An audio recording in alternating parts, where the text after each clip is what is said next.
Hey everybody, Moarhammer here. I've got another battle report for you, and this is a pretty good one. It's another one from the General's Handbook. We are playing 2,000 points against, it's my Khorne Bloodbound. It's actually a pure Bloodbound force this time. So rather than taking sort of a handful of demons, it's just mortals. And it's against Stormcast Eternals, which with a couple of free people's allies. It's a pretty good one with an interesting end, but we'll get to that right after the army breakdown.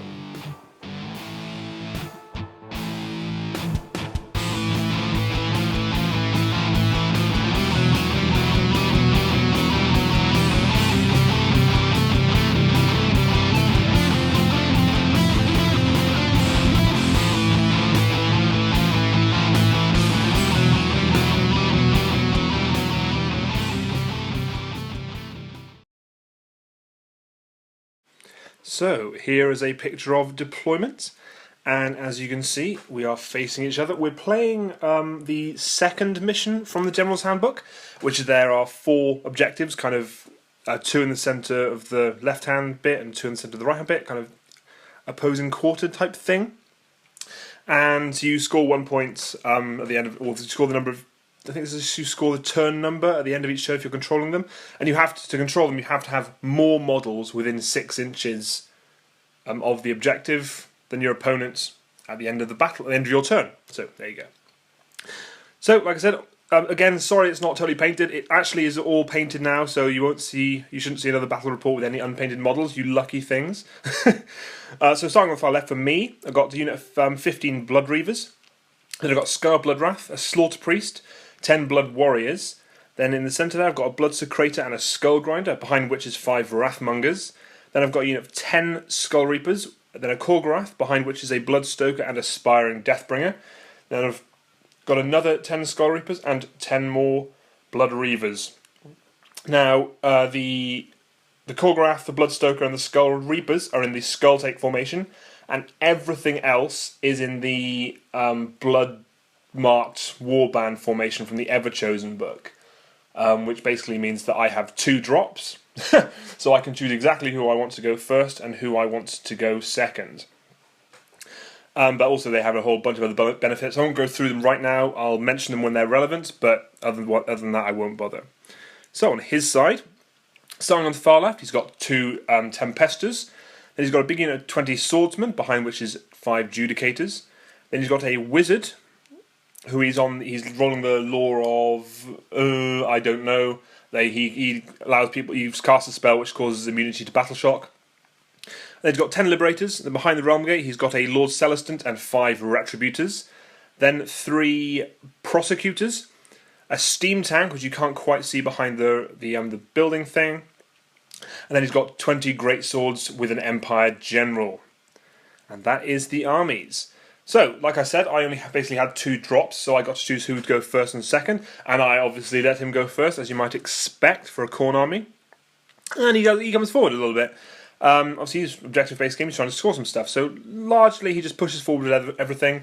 His Tempestors kind of go left behind that bit of building, just so they can start looping around. But other than that, it's very, very unsubtle. He casts immunity to battle shock on his Liberators. His Lord Celestant uses the +1 to hit aura in case I got any decent charges off. So yeah, pretty good. In the shooting phase, which he does have a little bit of, the Steam Tank opens up his cannon at the Skull Reapers and plinks 2 of them off, which is not bad. And then his Judicators open up against the Blood Reavers and kill 5 of them, and that's absolutely fine. I'll probably lose like 8 to battle shock now. So that's all he has left, so we go straight into my turn 1. And I run forward, as you might expect. The unit of Blood Reavers on the left, I wasn't really too fussed what happened to them. They're Blood Reavers, big deal. Other than that, stuff moves forward. I plant my banner, my Blood Secretor banner, because since he's moved forward, it's quite a good opportunity for me to really get a to plant the banner, because I'm not going to really be moving that much further forward than that 18-inch bubble, so that's fine. And I was hoping, I did whip the unit of Skull Reapers on the left-hand side with the hope that I might be able to get a really long charge on something, but that was a bit of bit of a blind hope, really. Nevertheless, I've got no shooting because I'm a man, and so we go into the charge phase. And lo and behold, the Skull Reapers that I hoped might make a long charge managed to make it into the Lord Celestins. Which obviously means that I should be able to pile into those Liberators too, which would be ideal because it would be great to get rid of them, and obviously avoiding those Retributors like the plague during my pile-in. It's really quite careful about that. So I pile in like this, and I do some damage. I'm unfortunately not able to wound the Lord Celestin at all. He's got 2 op saves sitting there, so he makes all his saves and doesn't take any mortal wounds. But I am able to kill 4 Liberators, which is not bad at all. Unfortunately, they are immune to battle shock, but it's a hell of a good start, and I'm perfectly happy with that. And then he piles in with his Liberators. He isn't able to kill any Skull Reapers, but he is able to put 2 wounds onto 1. And then, conversely, his Lord Celestin actually totally fluffs his attack, so nothing happens there. But it's not a bad start. So, we go into the initiative roll-off, and he wins it, which is absolutely fine. Again, I'd like to win. That would not have been a bad time to get double turn, but it's not the end of the world. So, his steam tank drives on forward like a boss. His Retributors stay back to try and deal with those Skull Reapers that are there. And then on the right-hand side, stuff comes around the building, as well as on the left-hand side, his Tempesters flank around as well. And those Swordsmen and Judicators on the left-hand side are kind of just sitting pretty where they are. They don't need to move. The Swordsmen are providing quite a good blanket wall for those Judicators, so that's ideal for them. In the shooting phase, his steam tank does open up on these Skull Reapers this time, and is able to, I think, kill 1 and put 2 wounds onto another, which isn't bad at all. Then over here, the Judicators open up against the Slaughter Priest, who's sitting on that bit of terrain, and plink 4 wounds off, which is not bad at all. Then over here, the Tempesters shoot at the Blood Reavers, and are able to plink another 5 off.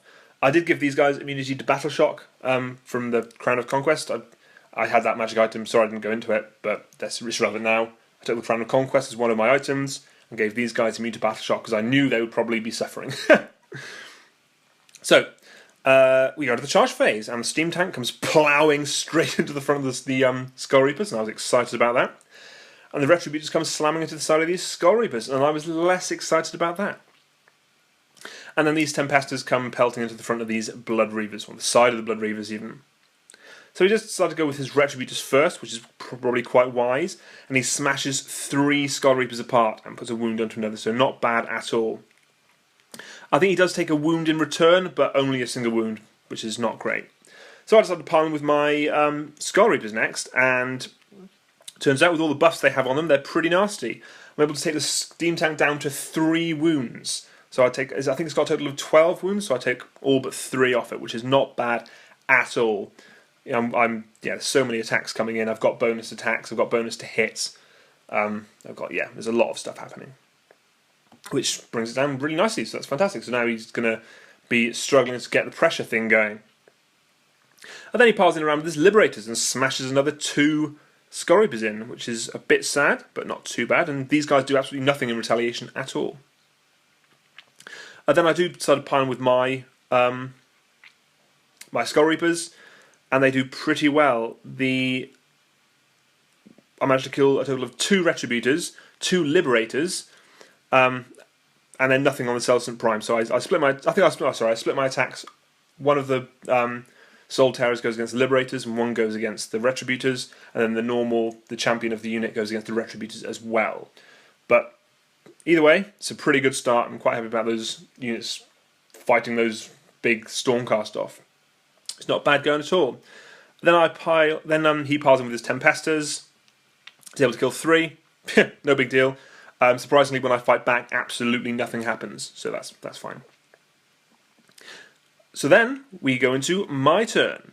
And the first thing I do is, with my Slaughter Priest, I use the Bloodbind spell, and I cast it at those swordsmen, and they come running straight at Scar Bloodwrath, who is ready to use his Bloodstorm Blades to get a whirlwind of death going on. That's pretty ideal for me. I decide to whip my Skull Grinder to try and make sure he gets into combat. No, that's a lie, sorry. I whip the Wrathmongers. So they are power forward, the Skullgrinder does charge forward. And as much as I can charge forward, I charge my Blood Reavers on the right-hand side forward. Not to charge anything, just to kind of get in the way of stuff. And then on the left-hand side, I also charge my Blood Warriors off to the Tempestors to try and help those Blood Reavers out. If I can tie those Tempestors down for a little bit, that'll be ideal.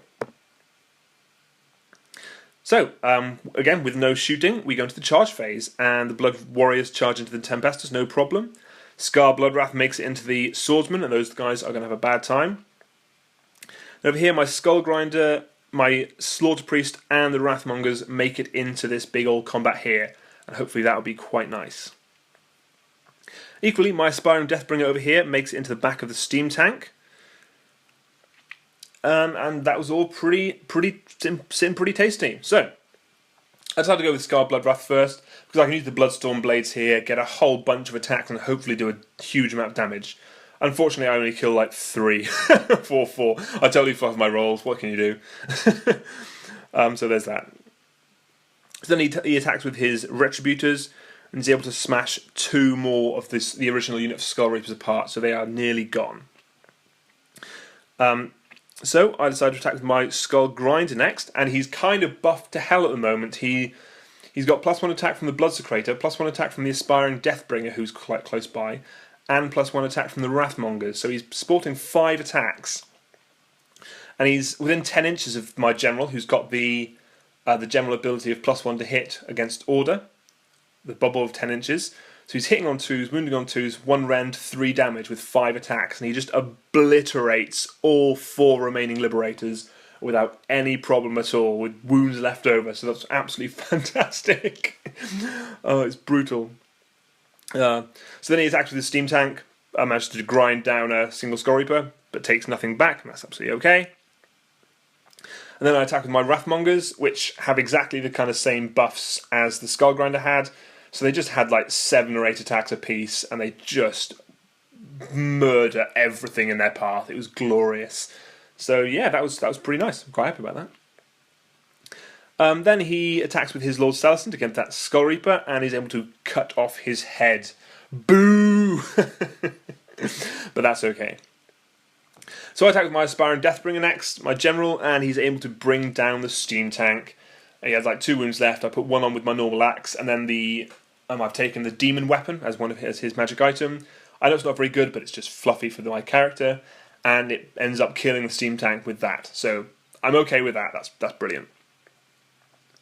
Then over here, he attacks with his Tempesta. He kills like 3 Blood Reavers, no big deal. I end up attacking him with my Blood Warriors and blinking 4 wounds off a Tempesta, so not a bad start.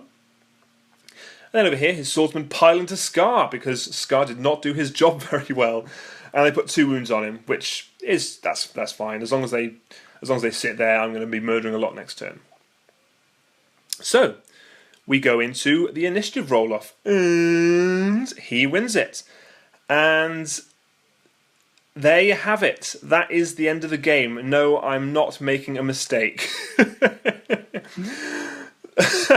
So at this point we kind of checked the rulebook to make sure what we knew the victory conditions were, and we noticed the sentence that said, if you control in the third battle round, or in and after the third battle round, if you control all the objectives, you instantly win a major victory. So he fled with his Swordsman away from a Scar, and could get more of his Swordsman within 6 inches of the objectives than I had Blood Warriors. His Judicators are more within 6 inches. His Greatswords had more within 6 inches.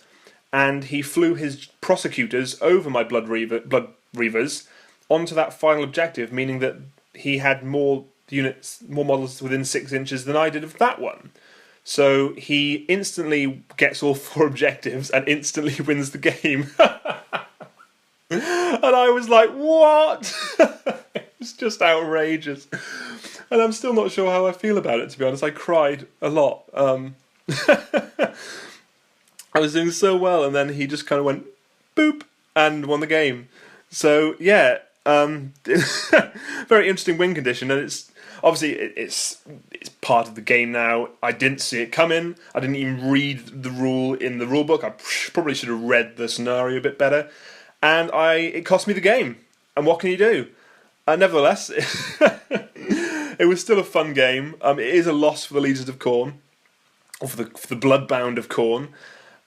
Even though I like to think that I guess what happened in this game is I was so carried away with smashing his face in the middle that he got the better of me on the objectives, and that's exactly what happened, and makes total sense. So yeah, well played by my opponent, even if he also didn't realise that until the third, and it was totally a mistake, I think. But nevertheless, great game. I really enjoyed playing it. I really enjoyed the Bloodbound. All the extra attacks and buffs you can get really do stack up, which is a lot of fun. So yeah, there you have it. That's the end of the game. Thank you very much for listening and watching. If you have any questions or comments, please leave one in the thingy below. Please subscribe, like my channel, or follow me on Twitter at More War Games. And I will see you again for another battle report soon. Cheers, guys.